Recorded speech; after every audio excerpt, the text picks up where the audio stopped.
There are certain places in the English countryside where time seems to stand still. Imagine a quiet lane, dappled with sunlight filtering through an ancient canopy of trees. The air is still, carrying only the scent of damp earth and wild blossoms. It's in places like this, in the profound quiet, that you can almost hear the ghost of a melody, a gentle, intricate, finger-picked guitar pattern, and a voice that feels less like singing and more like a whispered confession. This is the world of Nick Drake, a world he inhabited and a world he created through his music. To understand Nick Drake, you have to understand the world he was born into and the one he found himself so painfully out of step with. Nicholas Rodney Drake entered the world on June 19th, 1948, not in the gentle hills of England, but in Rangoon, Burma. His father, Rodney, was an engineer, a man emblematic of the British Empire's final chapter, a world of structure, duty, and emotional restraint. His mother, Molly, was different. She was a gifted musician and songwriter in her own right, a poet of the domestic sphere. In the privacy of her home, she would sit at the piano and compose songs filled with a poignant, melancholic wisdom that uncannily prefigured the music her son would one day create. These recordings, hidden away on family tapes for half a century, reveal a secret wellspring of creativity that undoubtedly nurtured Nick's own. When the Drake family returned to England in the early 1950s, they settled in a large brick house called Far Lays, in the picturesque village of Tanworth in Arden. It was an idyllic setting, a world of manicured lawns and quiet traditions. This was post-war Britain, a nation rebuilding itself, clinging to a sense of propriety and order. The stiff upper lip was not just a cliché, it was a social survival mechanism. Emotions, especially difficult ones, were things to be managed, not expressed. For a boy as sensitive and introspective as Nick, this environment was both a sanctuary and a cage. He was sent to Marlborough College, a prestigious public school that had produced its share of poets and rebels. Here, the contradictions of his personality became apparent. He was a gifted athlete, a champion sprinter who set a school record that stood for years. There was a physical grace and power to him. Yet, he was also profoundly shy and reserved, preferring the company of a few close friends to the boisterous life of the school. It was at Marlborough that he truly immersed himself in music, picking up the clarinet and saxophone before falling deeply in love with the acoustic guitar. He would spend countless hours alone in his room, teaching himself complex open tunings and finger-picking styles, influenced by the burgeoning British folk scene artists like Bert Jansch and Davy Graham, as well as the bluesmen of the American South. In 1966, Nick Drake arrived at Fitzwilliam College, part of the University of Cambridge, to pursue a degree in English literature.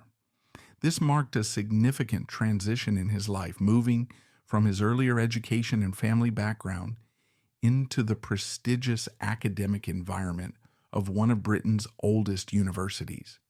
The college itself, founded in the 19th century but integrated into Cambridge's system more recently, offered a blend of traditional scholarly pursuits and a relatively modern outlook compared to some of the more ancient colleges.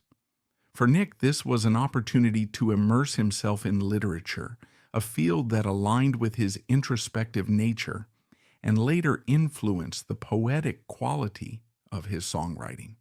However, his arrival coincided with a period of profound global and cultural shifts, setting the stage for contrasts between his personal world and the external chaos. By the mid-1960s, the world beyond the university's historic stone walls was undergoing explosive changes. London, often dubbed the epicenter of the swinging 60s, was alive with vibrant energy, fashion revolutions led by figures like Mary Quant, musical innovations from bands such as the Beatles and the Rolling Stones, and a broader cultural shift towards youth-driven expression.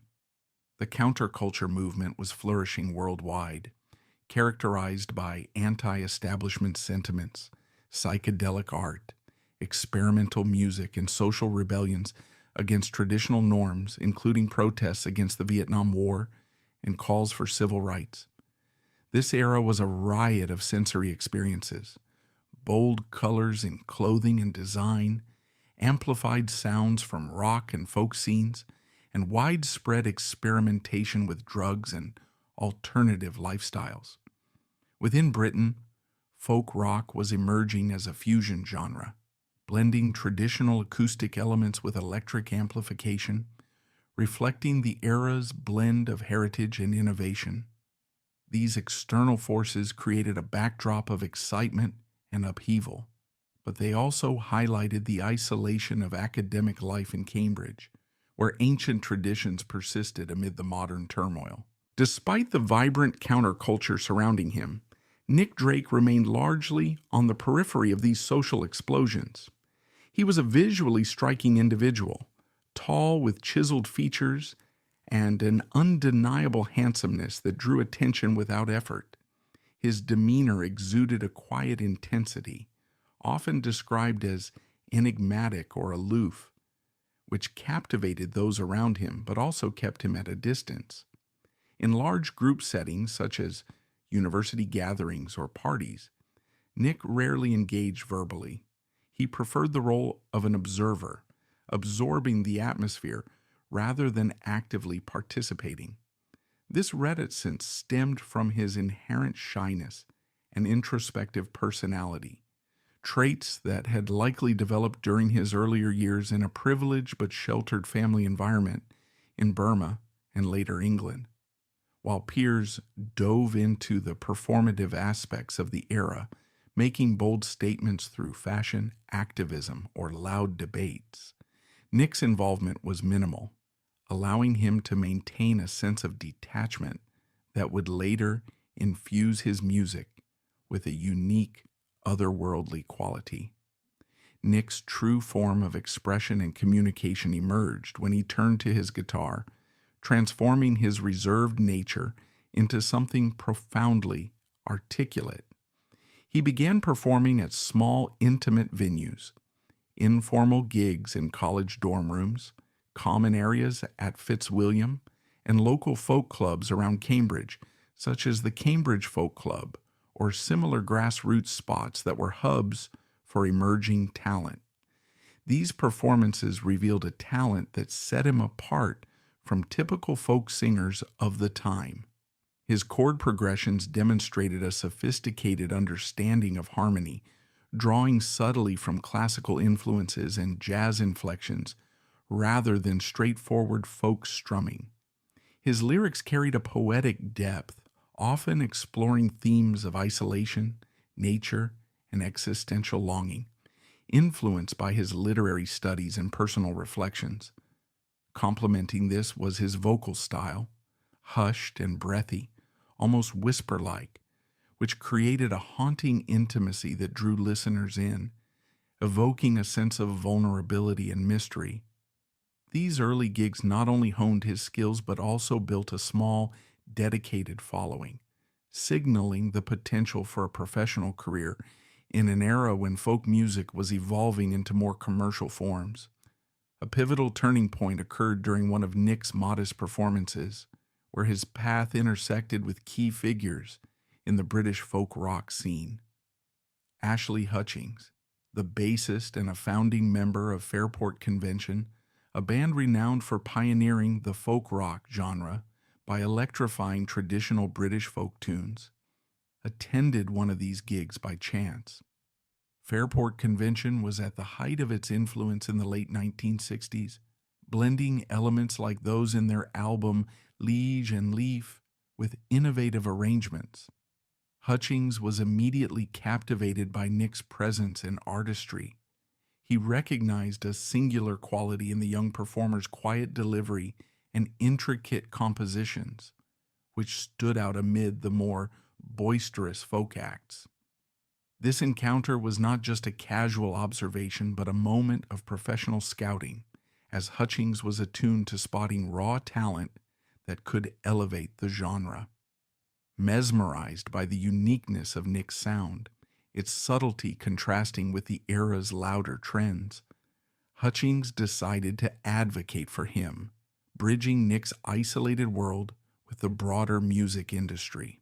Following the gig, Ashley Hutchings recommended Nick to Joe Boyd, an American-born producer who had become a central figure in the UK's folk and psychedelic music scenes. Boyd, founder of Witch Season Productions, had a proven track record of discovering and nurturing unconventional talents, including acts like the Incredible String Band and Fairport Convention itself. His company specialized in artists who blended folk traditions with innovative, often ethereal elements, making him an ideal mentor for someone like Nick. Upon meeting and hearing Nick perform, Boyd was equally impressed. At just 20 years old, Nick exhibited a maturity and originality that belied his youth. Boyd's enthusiasm led to concrete opportunities, as Witch Season had strong ties with Island Records, a label known for its eclectic roster, including reggae, folk, and progressive rock artists like Bob Marley and King Crimson. This recommendation process underscored the networked nature of the music industry in the 1960s, where personal endorsements could catapult unknown artists into the spotlight, but it also highlighted Nick's passive role. He was discovered rather than aggressively seeking fame. The culmination of these events came swiftly. Nick was offered a record deal with Island Records through Joe Boyd's Witch Season Productions, a prestigious opportunity that promised professional recording and distribution. At 20, this represented a moment of immense potential, the gateway to realizing his musical aspirations in an industry hungry for fresh voices. However, it also prompted a life-altering choice. Nick decided to drop out of Cambridge University, abandoning his English literature degree just 9 months before graduation. This decision caused quiet dismay within his family, who valued education and stability. Coming from a background where his father was a successful engineer and his mother a musician in a more private capacity, for Nick, it felt like the dawn of infinite promise, a dream unfolding where music could become his primary path. Yet in retrospect, this step initiated a deeper struggle. Nick's introverted personality and sensitivity were ill-suited to the demands of the music world, including promotion, touring, and public exposure. This collision with external realities would gradually reveal his vulnerabilities, turning what seemed like a triumphant beginning into a path marked by isolation and unfulfilled expectations. The recording of his debut album, 5 Leaves Left, began in 1968. Producer Joe Boyd recognized the fragile, intimate nature of Nick's songs and wanted to enhance them without overwhelming them. The crucial decision was to add string arrangements. The man chosen for the task was not a seasoned professional, but one of Nick's own friends from Cambridge, Robert Kirby. Kirby, though young and inexperienced, had an intuitive understanding of his friend's musical vision. Together, they created a sound that was both timeless and utterly unique. Kirby's strings don't dominate. They weave around Nick's guitar and voice, swelling and receding like a gentle tide, adding layers of melancholy and beauty. The album, released in 1969, is a masterpiece of autumnal introspection. Songs like Riverman are harmonically complex, hinting at jazz and classical influences, while Fruit Tree contains a chillingly prophetic lyric. Fame is but a fruit tree, so very unsound. It can never flourish till its stalk is in the ground. The title itself, 5 Leaves Left, came from the warning slip found near the end of a pack of Rizla cigarette papers, a small poetic nod to an ending. The critics who heard it were generally impressed. praising its sophistication and originality. But for the public, it was met with near total indifference. It sold a paltry few thousand copies. Island Records tried to promote it, but their main artist was a ghost. Nick's aversion to live performance was more than just stage fright. It was a profound, almost philosophical opposition to the very act of showmanship. He felt his songs were private conversations, and the idea of performing them for a noisy, distracted crowd felt like a violation. He did play a handful of gigs, and the accounts are heartbreaking. He would sit hunched over his guitar, his long hair obscuring his face, barely speaking a word between songs. He would often stop mid-set if the audience was chattering, unable to compete with the noise. Richard Thompson of Fairport Convention recalled a gig where Nick, after playing a beautifully intricate song to a largely indifferent room, simply stood up, said thank you, and walked off stage, never to return. The spotlight didn't illuminate him, it seemed to extinguish him. Despite the commercial failure of his debut, Joe Boyd and Island Records still believed in him. For his second album, the idea was to create something a bit more upbeat and commercially accessible. The result was 1971's Brighter Later. This time, they brought in an all-star cast of musicians, including members of Fairport Convention, and most intriguingly, John Cale from the Velvet Underground, whose avant-garde sensibilities were a world away from English folk. Cale played on 2 tracks, Fly and Northern Sky, and his contributions are sublime, adding a celestial shimmering texture. Brighter Later is on its surface a brighter record. The orchestrations are lusher, the rhythms more propulsive. Songs like Hazy Jane 2 have an almost pop-like ebullience, but beneath the polished surface, the same deep vein of melancholy runs through it. Northern Sky, in particular, is one of the most beautiful and hopeful songs he ever wrote, a brief moment of sunlight breaking through the clouds. Nick himself seemed more invested in this record, believing it had a real shot at success. When it was released, he sat in Joe Boyd's office, waiting anxiously for the phone to ring with news and reviews. But the phone never rang. Once again, the album was met with critical praise and public apathy. It sold even fewer copies than 5 Leaves Left. For Nick, this second failure was a devastating blow. He had made a concession to the commercial world, and the commercial world hadn't noticed. The optimism of Northern Sky faded, and a deep depression began to take hold. His disillusionment was total. He saw the music industry as a machine that demanded a part of himself he was unwilling or unable to give. His already quiet demeanor became something more concerning. Friends who knew him in London during this period describe a man who was retreating inward at an alarming rate. He would sit silently for hours in a room full of people, his gaze fixed on nothing. He had a flat in Hampstead, but he seemed to haunt it rather than live in it. His sister Gabriel would recall visiting him and finding him gaunt and withdrawn, the spark gone from his eyes. It was in this state of profound despair that he decided to make one last record. He called John Wood, the engineer on his first 2 albums, and said simply, "I want to make another album."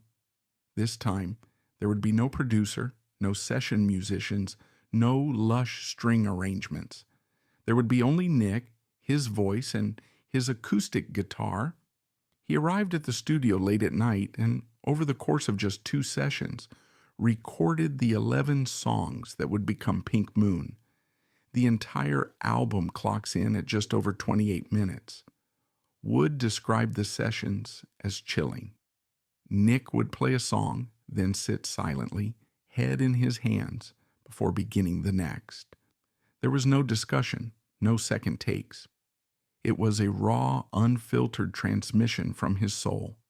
When he finished, he took the master tapes, drove to the Island Records office, and without a word, left them on the receptionist's desk. It was days before anyone even realized what they were. Released in 1972, Pink Moon is one of the most stark and desolate albums ever recorded. It is the sound of a man stripped bare of all artifice. The songs are short, fragmented, and cryptic. The title track is a declaration of impending doom. Pink Moon is gonna get you all. On Things Behind the Sun, he sings of the pain of being misunderstood, and the speech is left to those who shout, saying things they hardly mean. It is an unflinchingly honest portrait of a mind in turmoil. Commercially, it was a complete catastrophe. There was no single, no promotion, and it vanished without a trace. It was the end of his recording career. The last 2 years of Nick Drake's life are a story of a slow, quiet fade. He abandoned London and returned to Farleigh, to the safety of his parents' home. He was a ghost in his own childhood, sleeping for most of the day and wandering the house or driving aimlessly through the country lanes at night. He was diagnosed with depression and briefly admitted to a psychiatric hospital, but the treatments of the era were crude and offered little relief. His parents, Rodney and Molly, were heartbroken, watching helplessly as their brilliant son slipped away from them. Rodney's diary from this period is filled with entries of profound worry. A tragic and terrible day. We were in the depths of despair. Friends who tried to visit were often met with a wall of silence. The great French singer-songwriter, François Hardy, who was an admirer, invited him to Paris to write songs. But the trip was a disaster.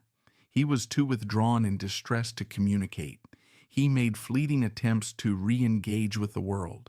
He talked about joining the army or becoming a computer programmer, anything to escape the identity of a failed musician. He even reportedly went back to Island Records a few months before his death with some new demos, but the spark was gone. The magic had deserted him. The central tragic debate that continues to this day revolves around the night of his death. On November 25th, 1974, Molly Drake went to check on her son in the early morning and found him unresponsive in his bed. He had died from an overdose of amitriptyline, an antidepressant he had been prescribed. On his bedside table was a copy of The Myth of Sisyphus by Albert Camus. The coroner recorded an open verdict, unable to determine if the overdose was accidental or intentional. His family, particularly his mother, held firmly to the belief that it was a tragic accident. They pointed out that there was no suicide note. They spoke of a slight lifting of his spirits in the weeks before his death. Perhaps, they reasoned, he had been unable to sleep and had taken too many pills in a desperate attempt to find rest, misjudging the lethal dose. It's a comforting thought, a way to soften the harshest edge of the tragedy. But many of his friends, and many who have studied his life and lyrics, believe it was a conscious decision. They point to the depth of his depression, the profound sense of failure that haunted him, and the stark hopelessness of his final album. The lyrics of Pink Moon can be read as a final farewell. The quantity of the drug in his system was significant. In the end, we can never know for certain what was in his mind in those final lonely hours, and perhaps that uncertainty is part of his legacy. Like his music, his death is an enigma, a quiet question mark left hanging in the air. For years after his death, Nick Drake remained a cult figure, a secret whispered among musicians and devoted fans. The first step towards his resurrection came in 1979, when Island Records released Fruit Tree, a box set containing his 3 albums and a few outtakes. It didn't set the charts on fire, but it kept the flame alive. Throughout the 80s and 90s, his influence grew exponentially. Artists like R.E.M., The Cure, and later Elliott Smith and Beth Orton all cited him as a major inspiration. His music began to appear in films like The Royal Tenenbaums and Garden State, introducing his sound to new generations. The true turning point, the moment that blasted him from cult obscurity into the mainstream consciousness, came in 1999. A television commercial for the Volkswagen Cabriolet featured the entirety of his song, Pink Moon. There was no dialogue, just beautiful images of four young people driving under a moonlit sky, set to Nick's stark, haunting music. It was a sensation. For the first time, a mass audience was hearing this incredible, otherworldly sound. The question on everyone's lips was, who is that? In the week following the ad's premiere, Nick Drake sold more albums than he had in the entire 27 years since Pink Moon was released. The forgotten genius had finally been found. So why does his music resonate so deeply decades after his death? In a world that is louder and more chaotic than ever, his songs offer a sanctuary. They are a space for quiet contemplation. His music speaks to the parts of ourselves that we often keep hidden, our insecurities, our melancholy, our longing for connection. He validates the feeling of being an outsider, of not quite fitting in. His complex guitar work continues to mystify and inspire musicians, while his lyrics have the timeless quality of great poetry. To listen to Nick Drake is to feel a sense of profound intimacy, as if you are the only person in the room with him. His music is not for parties. It's for late nights, for long drives on empty roads, for solitary walks in the rain. He made music for the quiet moments, for the thoughtful and the sensitive. He never chased fame, and in the end, fame came looking for him. He died believing he was a failure, a voice that no one wanted to hear.